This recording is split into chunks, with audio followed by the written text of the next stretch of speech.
Radhe Krishna everyone. बात करते हैं कुंडली के द्वितीय भाव के बारे में। कुंडली के द्वितीय भाव और उसमें बैठे ग्रहों के बारे में चर्चा करते हैं।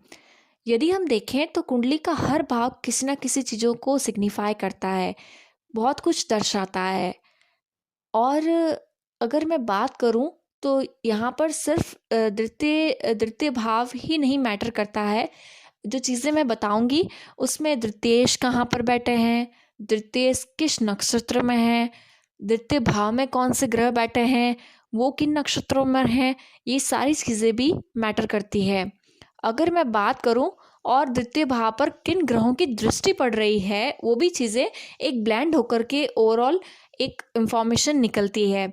लेकिन मैं अगर बात करूं द्वितीय भाव की, तो द्वितीय भाव से हम क्या देखते हैं? यहाँ से हम धन की स्थिति देखते हैं। किसी भी जातक या जातिका का धन की क्या स्थिति है, वो सेकंड हाउस को देख करके पता लगाया जा सकता है। उनके पास कितनी संपत्ति है, संचित धन कितना है, पूंजी इनकी कहाँ लग रही है, व्यापार में लग रही है या आगे से आगे बढ़ रहा है धन, या फिर एक स्टेबल चीज़ों में लग रही है, ये भी देखा जा सकता है। और उनकी जो वाणी है वो कैसी है।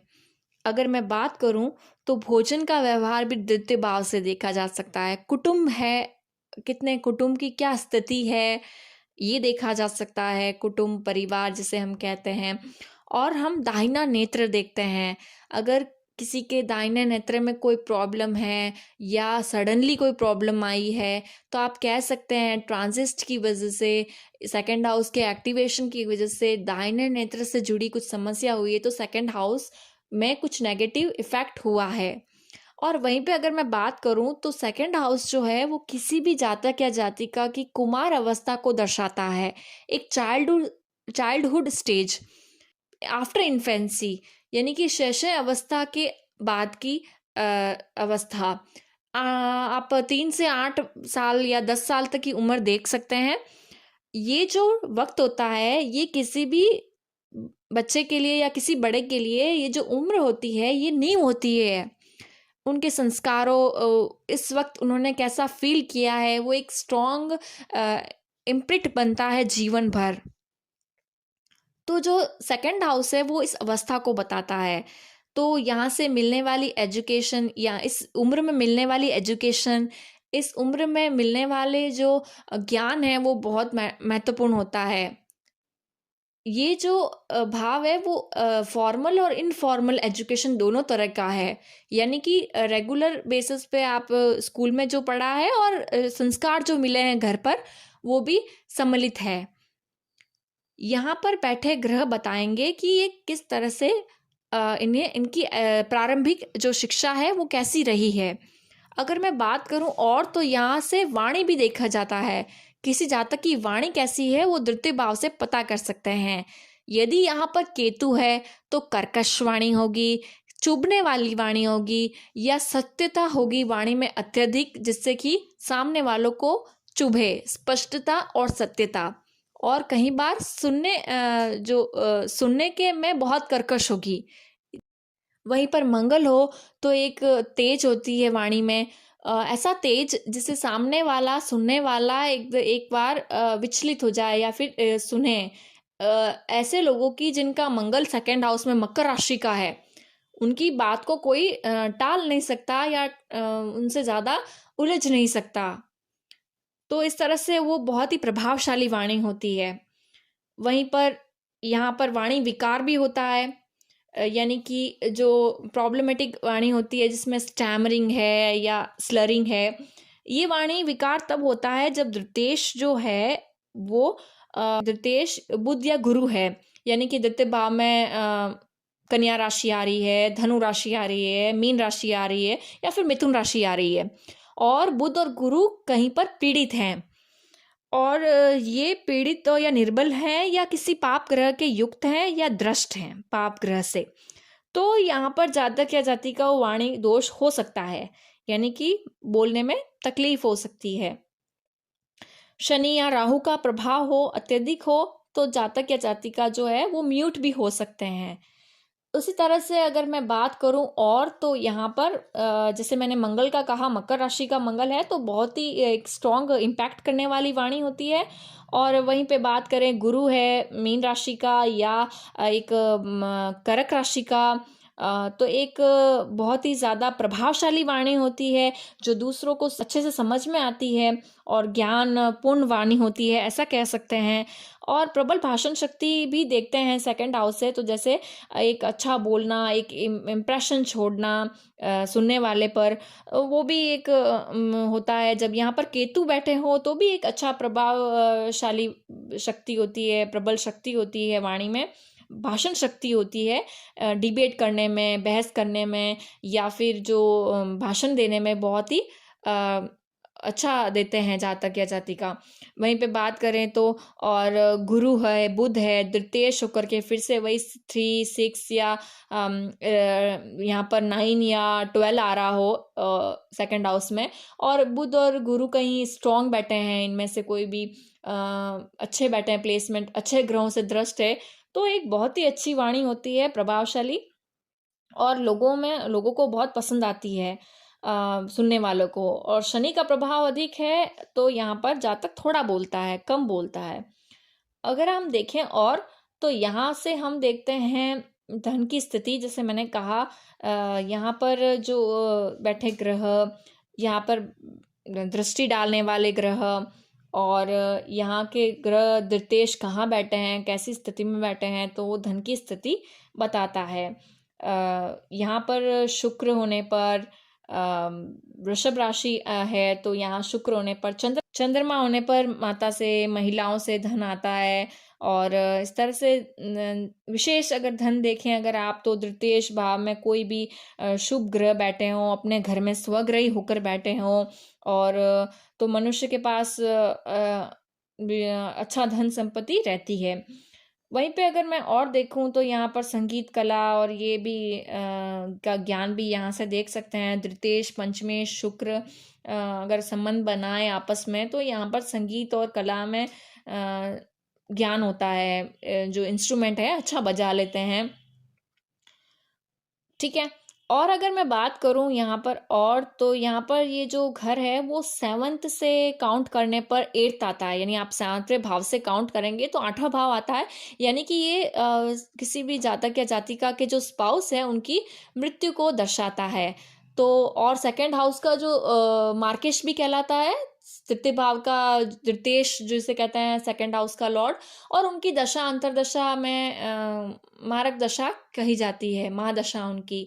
वहीं पे और बात करें कौन से ग्रह बैठे हैं सेकंड हाउस में और क्या इफेक्ट करते हैं, तो मैंने फिर से कहा कि राशि इंपॉर्टेंट करती है, नक्षत्र भी इंपॉर्टेंट करते हैं। वो सीरीज हमारी चल रही है, हम उसमें और डीपली समझेंगे, लेकिन अभी थोड़ा सा समझ लेते हैं ऐसे। अगर यहाँ पर सूर्य है तो आप देख सकते हैं काल पुरुष की कुंडली के हिसाब से वृषभ राशि है सेकंड हाउस की, तो शुक्र की राशि मानी जाती है। तो यहाँ पर शुक्र सूर्य है तो यहाँ पर सूर्य बहुत पॉजिटिव नहीं रिजल्ट देंगे। यहाँ पर जातक को जो है प्रॉब्लमेटिक होगी, यहाँ पर नेत्रों से कष्ट, जैसा कि मैंने कहा सेकंड हाउस से दाहिने नेत्र देखते हैं तो सूर्य यहाँ पर नेत्रों में कष्ट देंगे। यहाँ पर बहुत भ्रमण करने वाला या अनेक प्रकार से अलग अलग तरीके से कोई प्रॉब्लम्स आती रहती है, क्षीण शरीर होता है, और वो हठी होते हैं, जिद्दी होते हैं, और चिड़चिड़ापन रहता है, और आप ऐसे कह सकते हैं कि वो उनकी झगड़ालू प्रकृति होती है, और अपने उच्च अधिकारियों से भी जो डोमिनेंट बॉस है या जो पिता है घर में, जैसे तो जहाँ से सत्ता प्राप्त या ऊपर जो लोग बैठे हैं उनसे बहस या झगड़े होते रहते हैं। सेकंड हाउस में सूर्य इस तरह के प्रभाव देते हैं। और अगर मेष राशि में हो, सिंह राशि में हो, तो आप कह सकते हैं थोड़ा पॉजिटिव हो जाता है।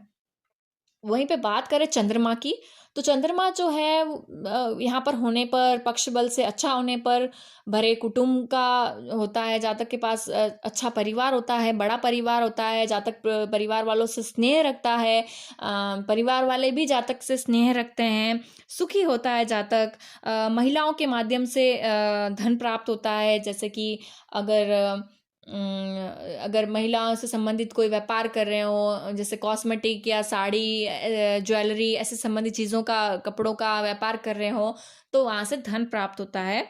और ऐसा कह सकते हैं कि इनकी आर्थिक स्थिति भी ऊपर नीचे होती रहती है, क्योंकि चंद्रमा जैसे अमावस्या पूर्णिमा चलते रहते हैं, तो उसी तरह से आर्थिक स्थिति भी आप कह सकते हैं ऊपर नीचे होती रहती है।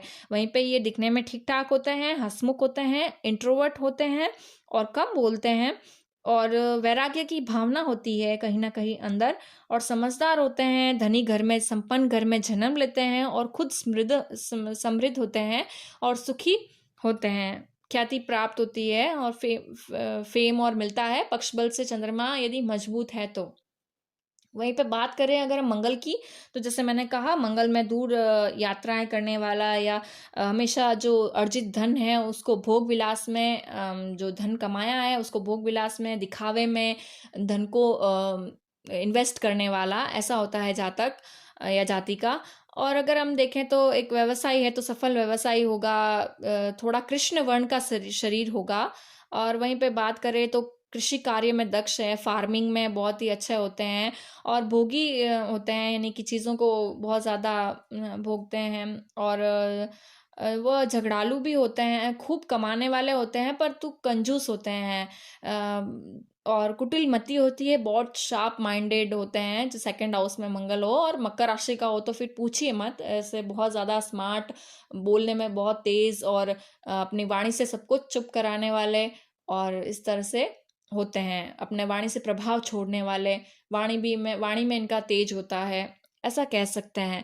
बात करते हैं बुध की, तो बुध यहाँ पर सत्यवादी बनाता है, एक कंफर्ट लाइफ देता है, कंफर्ट लाइफ चाहते हैं, ऐसा कह सकते हैं। यात्रा में रुचि रखते हैं, माता पिता के भक्त होते हैं, माता पिता से स्नेह रखते हैं, पत्नी या संतान से, पति या पत्नी जिस तरह से देखें तो उस तरह से स्नेह रखते हैं, संतान से स्नेह रखते हैं।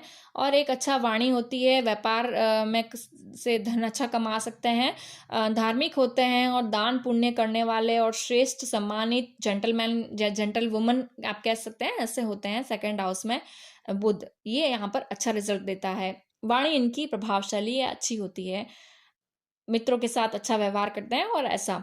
वहीं पे बात करें गुरु की, तो गुरु यहाँ पर बहुत ज़्यादा सुखी बनाता है और कंफर्ट में रहना पसंद करते हैं, वाणी अच्छी होती है, ज्ञान बांटते हैं, स्वाभिमानी होते हैं, अपने स्वाभिमान से कुछ भी बर्दाश्त नहीं करेंगे, स्वाभिमान पर चोट बर्दाश्त नहीं करेंगे, अच्छे आभूषण धारण करने वाले, और राजा से सम्मानित होते हैं। आजकल के ज़माने में आप कह सकते हैं गवर्नमेंट से सम्मानित होते हैं, और कवि लेखक हो सकते हैं, कुछ राइटिंग में इंटरेस्ट रखते होंगे, और ज्योतिषी हो सकते हैं, ज्योतिष में इंटरेस्ट रख सकते हैं सेकंड हाउस गुरु वाले।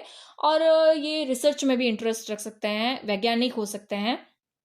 वह शीघ्र धन व भाग्य अर्जित कर लेते हैं, ऐसे जातक जिनका सेकंड हाउस में गुरु होता है। बात करें शुक्र की, तो यहाँ पर शुक्र जो होता है वो दूसरों से धन जो प्राप्त होता है, वो ऐसे दूसरों के धन पर ज़्यादा रहता है कि उनसे हमें धन प्राप्त हो, और इस तरह से आसक्त रहते हैं। अगर बात करें तो थोड़ी साहस की कमी होती है, दिखने में ठीक ठाक होते हैं, पर धन धन इनके पास होता है, अच्छे भोजन करना शौकीन, राजसी जीवन जीना पसंद करते हैं, राजसी भोजन करना पसंद करता है राजसी भोजन करना पसंद करते हैं, और वाहनों के शौकीन होते हैं, वाहन होते हैं इनके पास अच्छे, और ये भी फेवरेबल कंडीशन है। अगर बात करें शनि की, तो यहाँ पर ये शनि यहाँ पर अच्छा होता है, ये अपने काम में व्यस्त रहते हैं, अपने में व्यस्त रहते हैं, कभी कभार वाणी कटु होती है, और बहुत ज़्यादा करना पसंद करते हैं, श्रम करना पसंद करते हैं ये, श्रम करके पैसे कमाने में बिलीव करते हैं। इनका एक ही मोटो होता है, हार्ड वर्क करो और मेहनत करो और पैसे कमाओ। ये दूसरे ग्रह जैसे बैठे होते हैं, ये चापलूसी करना या फिर अलग तरीके से पैसा कमाने में नहीं बिलीव करते हैं। इस तरह से आप देख सकते हैं, तुला मकर कुंभ राशि के शनि हो तो खूब धन कमाते हैं अपने जीवन में। राहु के बारे में बात करें, तो राहु जो है वो यहाँ पर थोड़ा नेगेटिव होता है, बहुत ज़्यादा दुख भोगते हैं ऐसे लोग, ऐसा कह सकते हैं, अभिमानी होते हैं, और इनका जो एजुकेशन है उसमें भी प्रॉब्लम होती रहती है, या संस्कार मलिन हुए हो प्रारंभिक जीवन में, ऐसा कह सकते हैं। और इस तरह से राहु यहाँ पर बोलने में भी ये रफ बोल जाते हैं किसी को भी, तो इस तरह से नेगेटिव होता है राहु सेकंड हाउस में। केतु की बात करें तो ये साहसी होते हैं, झगड़ा करने के लिए हमेशा तैयार रहते हैं। कभी कभार अपनी वाणी के कारण कभी कभार वाणी का अपशब्द कह देते हैं और फिर खुद फ्रस्ट्रेटेड होते हैं। ये खुद को परेशान करते हैं, ऐसा जातक अपने आप को परेशान करता है, ऐसा कह सकते हैं। अपने परिवारजनों से कभी कभार बहुत ज़्यादा वैर रखते हैं। अगर एक बात हो जाए तो उसे छोड़ते नहीं है काफ़ी लंबे टाइम तक। अगर आपने इस वीडियो से रिलेट किया है तो लाइक शेयर सब्सक्राइब करिएगा। राधे राधे।